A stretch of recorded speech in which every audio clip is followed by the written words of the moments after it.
ನಮಸ್ತೆ. ನಿಮ್ಮದಿ ನೆಮ್ಮದಿ ಖುಷಿಯಾಗಿರಲು ಇದೊಂದೇ ಹಾದಿ ಬರ್ದಿರೋದು ಪದಚಿನ್ನ ಅವರು. ಬನ್ನಿ ನಮ್ಮ ನೆಕ್ಸ್ಟ್ ಹೊಸ ಚಾಪ್ಟರ್ನ ನೋಡೋಣ. ಚಾಪ್ಟರ್ನ ಹೆಸರು ಜರ್ನಿ ಅಂದ್ರೆ ಪಯಣ. ಸೊ ಏನ್ ಪಯಣ? ಪಯಣ ಅಂದ್ರೆ ಏನು? ಪಯಣದಲ್ಲಿ ಏನೆಲ್ಲ ಆಗುತ್ತೆ, ಏನೆಲ್ಲ ಆಗಬೇಕು ಆಕ್ಚುಲಿ ಜರ್ನಿ ಮಾಡ್ಬೇಕಾದ್ರೆ ಅನ್ನೋದನ್ನ ಇಲ್ಲಿ ಸೇಮ್ ನಮ್ಮ ಕಥಾನಾಯಕ ಕಂಟಿನ್ಯೂ ಮಾಡ್ತಾ ಹೋಗಿದ್ದಾರೆ. ಓಕೆ, ಸೊ ಲಾಸ್ಟ್ ಎಲ್ಲ ನಾವು ನೋಡಿದ್ವಿ, ಎಷ್ಟು ಕನ್ಫ್ಯೂಷನ್ಸ್ ಇತ್ತು, ಅವ್ರ ತಂದೆ ಹೇಳಿದ್ದು ಕಥೆಯಿಂದ ಏನೆಲ್ಲ ಕನ್ಫ್ಯೂಷನ್ಸ್ ಆಗಿತ್ತು, ಹೇಗೆ ಕ್ಲಾರಿಟಿ ಅವ್ರಿಗೆ ಸಿಗ್ಬೇಕು ಅಂತ ಹುಡುಕ್ತಾ ಹೋದ್ರು, ಇದ್ರ ಬಗ್ಗೆ ನೋಡಿದ್ವಿ. ಸೊ ಈಗ ಹಾಗೆ ಕಂಟಿನ್ಯೂ ಮಾಡ್ತಾ ಇದ್ದಾರೆ. ನಮ್ಮ ಕಥೆಯ ನಾಯಕನಿಗೆ ಆಗಾಗ ಅನ್ಸತ್ತಂತೆ, ತೀರಾ ಮನ್ಸಿಗೆ ಬೇಜಾರಾದ್ರೆ ಅಥವಾ ಯಾವುದೋ ಒಂದು ರೀತಿ ಗೊಂದಲ ಆದಾಗ ಎಲ್ಲಿಗಾದ್ರೂ ಹೋಗೋಣ ಅಂತ, ಇರುವ ಜಾಗದಿಂದ ದೂರ ಹೋಗ್ಬೇಕು ಅಂತ ಅನ್ಕೊಳ್ತಾನಂತೆ. ಅದೇ ರೀತಿ ಹೊರಟ ಪಯಣದ ನಡುವೆ ಮನಸ್ಸಿನ ವಿಚಿತ್ರ ಗುಣಗಳ ಬಗ್ಗೆ ಇನ್ನಷ್ಟು ಪ್ರಶ್ನೆಗಳು ಹುಟ್ಟಿಕೊಂಡಾಗ ನಿಲ್ಬೇಕು ಅಂತ ಅನ್ಸತ್ತಂತೆ. ಹಾಗೆ ಹುಟ್ಟಿಕೊಂಡು ಪ್ರಶ್ನೆಗಳಲ್ಲಿ ಬೇಸರವಾದಾಗ ಮನಸ್ಸು ಏಕೆ ಹೀಗೆ ಒಂದು ಪಯಣವನ್ನು ಬಯಸುತ್ತದೆ ಅಂತ ಅವ್ರಿಗೆ ಒಂದು ಪ್ರಶ್ನೆ ಬಂತಂತೆ.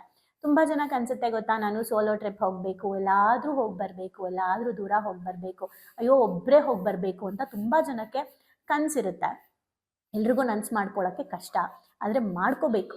ಓಕೆ, ಅದು ಕಷ್ಟನೇ ಇರ್ಬೋದು, ನೀವು ಡಿಸೈಡ್ ಮಾಡಿದ್ರೆ ಆಗುತ್ತೆ, ಬಟ್ ಏನೇನೋ ಕಂಡೀಷನ್ಸ್ ಇಂದ ನಮ್ಗೆ ಆಗಲ್ಲ ಅಂತ ಅನ್ಕೋತೀವಿ. ಹಾಗೆ ಇವರು ಕೂಡ ಜರ್ನಿ ಮಾಡ್ಬೇಕಾದ್ರೆ ಇವರಲ್ಲಿ ಆ ಪ್ರಶ್ನೆ ಬಂತಂತೆ, ಯಾಕೆ ಮನ್ಸು ಈ ತರ ಬೇಜಾರಾದಾಗ ಎಲ್ಲಾದ್ರೂ ಹೋಗ್ಬೇಕು ಅಂತ ಯಾಕೆ ಅನ್ಸುತ್ತೆ ಅಂತ. ಓಕೆ, ಚೆನ್ನಾಗಿದೆ ನೋಡಿ. ಯಾಕೆ ಇರೋ ಜಾಗದಿಂದ ದೂರ ಹೋಗ್ಬೇಕು ಅಂತ ಅನ್ಕೊಳ್ತೀವಿ? ಕೊನೆ ಪಕ್ಷ ಹೀಗೆ ಊರೂರು ಸುತ್ತಾಡೋದ್ರಿಂದ ಏನು ಉಪಯೋಗ ಆಗುತ್ತೆ? ಈ ರೀತಿ ಯೋಚನೆ ಅವನಿಗೆ ಕಾಡಕ್ಕೆ ಶುರುವಾಯ್ತಂತೆ. ಯಾವುದು ಗೊತ್ತಿಲ್ಲದ ಒಂದು ಊರಿನ ರಸ್ತೆಯ ಮೇಲೆ ಸುತ್ತಾಡುತ್ತಿರುವಾಗ ಒಂದು ವಿಚಿತ್ರವಾದ ವಿಷಯ ಅವನಿಗೆ ಅರ್ಥ ಆಯ್ತಂತೆ. ಹಾಗೆ ಹೊರಟು ಒಂದು ಆಶ್ರಮದ ಬಳಿ ತಲುಪಿದ್ರಂತೆ. ಕೆಲವೊಮ್ಮೆ ಜೀವನವು AI ಆರ್ಟಿಫಿಷಿಯಲ್ ಇಂಟೆಲಿಜೆನ್ಸ್ ಹಾಗೆ ಆಗ್ಬಿಟ್ಟಿರುತ್ತೆ, ಕೆಲವೊಂದು ಟೈಮ್ ನಮ್ಮ ಲೈಫ್ AI ತರ ಆಗ್ಬಿಟ್ಟಿರುತ್ತೆ.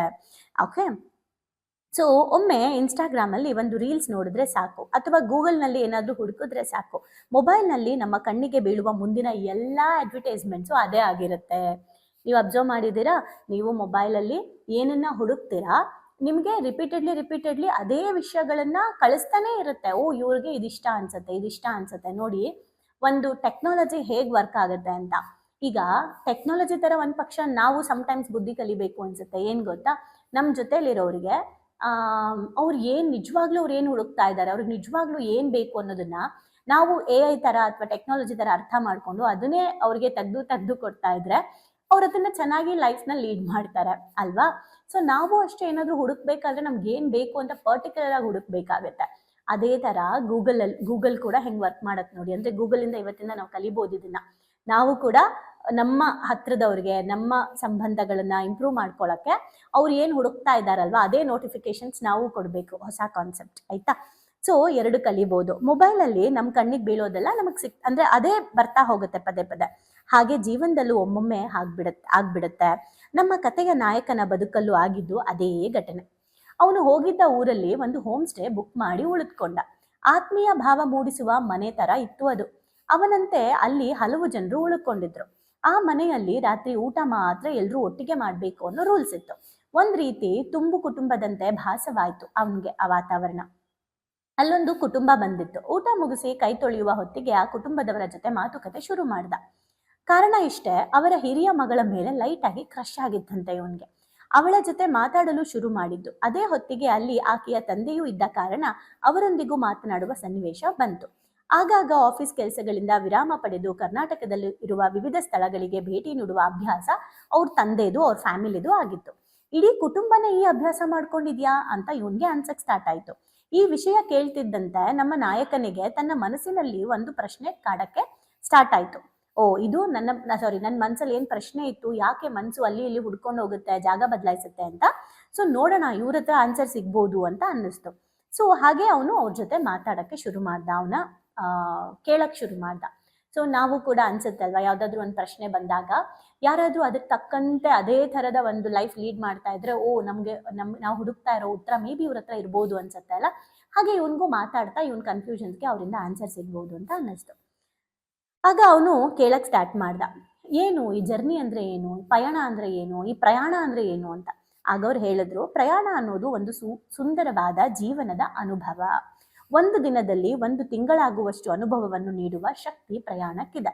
ಒಂದು ದಿನ ಎಲ್ಲಾದ್ರೂ ಹೋಗಿ ಬಂದ್ರೆ 1 ತಿಂಗಳಲ್ಲಿ ಕ್ಯಾರಿ ಮಾಡೋ ಅಷ್ಟು ಅನುಭವನ ಕೊಡುತ್ತೆ. ನಮ್ಮ ಮನಸ್ಸು, ನಮ್ಮ ಜೀವನ, ನಮ್ಮ ವ್ಯಕ್ತಿತ್ವ ಬದಲಾಯಿಸುವ ಶಕ್ತಿ ಇರುವುದು ಪ್ರಯಾಣಕ್ಕೆ. ಒಂದ್ಸಲ ನಾವು ಜರ್ನಿ ಮಾಡಿ ಬಂದ್ರೆ ನಮ್ಮ ಮನಸ್ಸು, ನಮ್ಮ ಅನುಭವಗಳು, ನಮ್ಮ ಜೀವನ, ನಮ್ಮ ವ್ಯಕ್ತಿತ್ವನ ಕೆಲವೊಂದು ಬದಲಾಯಿಸ್ಬಿಡುತ್ತೆ ಅಂತ ಅವರು ಹೇಳಿದ್ರು.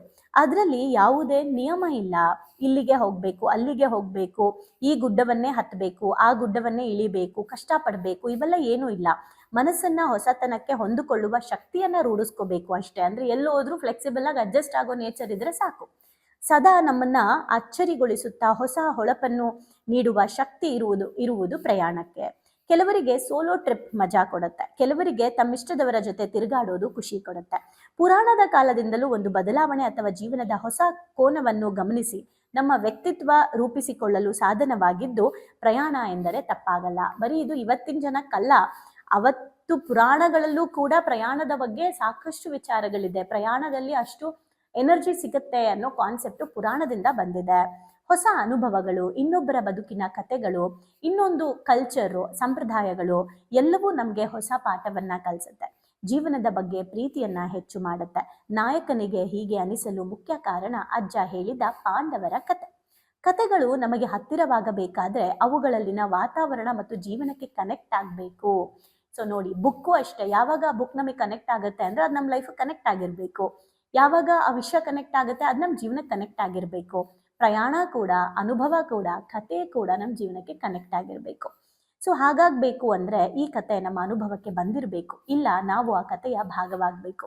ಇಲ್ಲಿ ನಮ್ಮ ನಾಯಕನಿಗೆ ಎರಡೂ ಆಗಿತ್ತು, ಅವನಿಗೆ ಎರಡೂ ಅನುಭವ ಆಗಿತ್ತು. ಅವನಿಗೂ ಪ್ರಯಾಣದ ಬಗ್ಗೆ ಆಸಕ್ತಿ ಇತ್ತು, ಪ್ರಶ್ನೆ ಕೇಳಬೇಕು ಅಂತಿದ್ದ, ಗೊಂದಲದಲ್ಲಿದ್ದ, ಲೈಫ್ಗೂ ಕೂಡ ಇದು ಕನೆಕ್ಟ್ ಆಯಿತು. ಸೊ ಇಲ್ಲಿ ನಾವೇನು ತಿಳ್ಕೊಬೋದು ಅಂದ್ರೆ, ನಾವೆಲ್ಲ ಅನ್ಕೊಂಡಿದೀವಿ ಟ್ರಿಪ್ಪು ಅಥವಾ ಪ್ರಯಾಣ ಅಂತ ಅಂದ್ರೆ ಅದು ಒಂದು ಏನೋ ಒಂದು ಸಮ್ಮರ್ ಹಾಲಿಡೇಸ್ಗೋ ಬೇಜಾರಾದಾಗ್ಲೋ ಹೋಗೋದು ಅಂತ. ಬೇಜಾರಾದಾಗ ಹೋಗೋದು ಏನಿದೆ, ನೀವು ಅಲ್ಲಿ ಹೋದ್ರೂ ಬೇಜಾರಲ್ಲೇ ಇರ್ತೀರಾ, ಅಥವಾ ಬೇಜಾರಾದಾಗ ನೀವು ಹೋಗಿ ವಾಪಸ್ ಮನೆಗೆ ಬಂದಾಗ ಮತ್ತೆ ಬೇಜಾರೇ ಆಗ್ತೀರಾ. ಸೊ ಅದಕ್ಕೆ ಹೇಳೋದು, ಪ್ರಯಾಣ ಅಥವಾ ಜರ್ನಿ ಮಾಡಬೇಕು ಅಂದ್ರೂ ಕೂಡ ನಿಮ್ಮ ಭಾವನೆ ತುಂಬ ಇಂಪಾರ್ಟೆಂಟ್ ಆಗುತ್ತೆ. ನಾನು ಯಾವಾಗಲೂ ಹೇಳ್ತಿರ್ತೀನಲ್ವಾ, ನೀವು ಯಾವ ಭಾವನೆಯಲ್ಲಿ ಏನು ಕೆಲಸ ಮಾಡ್ತೀರಾ ರಿಸಲ್ಟ್ ಹಾಗೆ ಇರುತ್ತೆ. ನೀವು ಎಷ್ಟೇ ದೂರ ಹೋಗಿ ನೆಮ್ಮದಿ ಹುಡುಕ್ಬೇಕು ಅಂತ ಹೋದ್ರೂ ನಿಮ್ಮ ಪ್ರೆಸೆಂಟ್ ಫೀಲಿಂಗ್ಸ್ ಏನಿರುತ್ತೆ ಅನ್ನೋದು ಮ್ಯಾಟ್ರ್ ಆಗುತ್ತೆ. ಅದೇ ಥರ ಇಲ್ಲಿ ನಾವು ತಿಳ್ಕೊಬೇಕಾಗಿರೋದು, ಪ್ರಯಾಣ ಮಾಡಬೇಕಾದ್ರೂ ಕೂಡ ನಮಗೊಂದು ಉದ್ದೇಶ ಇರಬೇಕು ಆ್ಯಂಡ್ ನಮ್ಮ ಮನಸ್ಸು ಸ್ಪಷ್ಟವಾಗಿರಬೇಕು, ನಿರಾಳವಾಗಿರಬೇಕು. ಒಂದು ಬ್ರೇಕ್ ಬೇಕು ಅಂತ ಪ್ರಯಾಣಕ್ಕೆ ಹೋಗೋದಲ್ಲ. ಈಗ ಅರ್ಥ ಆಯ್ತಲ್ವಾ? ಮನ್ಸು ಯಾಕೆ ಪ್ರಯಾಣನ ಬಯಸುತ್ತೆ ಅಂದರೆ ಮನ್ಸಿಗೆ ಬ್ರೇಕ್ ಬೇಕು ಅಂತ ಅಲ್ಲ, ಸೊ ಹೆಚ್ಚಿನ ಶಕ್ತಿ ಬೇಕು ಅಂತ, ಬ್ರೇಕ್ಗೋಸ್ಕರ ಅಲ್ಲ. ತುಂಬ ಜನ ಒಂದು ಬ್ರೇಕ್ ಬೇಕು ಅದಕ್ಕೆ ನಾನು ಎಲ್ಲಾದರೂ ಹೋಗಿ ಬರ್ತೀನಿ ಅಂತಾರೆ. ಬ್ರೇಕ್ ಹೋಗ್ತೀನಿ ಅನ್ನೋದು ನೆಗೆಟಿವ್ ಫೀಲಿಂಗ್ಸಿಂದ ಟ್ರಿಪ್ ಹೋಗೋದು.